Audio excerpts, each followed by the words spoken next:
Hey, what's up, everybody? Welcome back to another video only here on Talk Guy. So for today, I'm going to show you how you can connect your Hostinger domain to Infinity free. Now, what you want to do is you want to go to your Hostinger domain first. So I'm going to show you the step-by-step process here.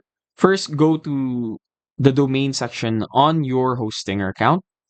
And then afterwards, locate the domain that you want to transfer or that you want to handle in through Infinity Free. And then click on Manage. On the right corner, you'll see there Manage. And then click on Change Name Servers. Afterward, type this ns1.infinityfree.com. Afterwards, just click on the agreements and the following instructions. Just follow it. And then you want to go to Infinity Free and then type in the domain here that or type the domain name here.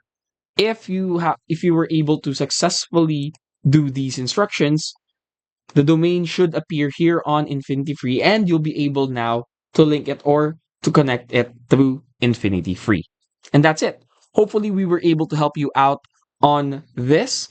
If we did, please do hit, of course, the like and the subscribe button, and we will see you on another video only here on Talk Guy.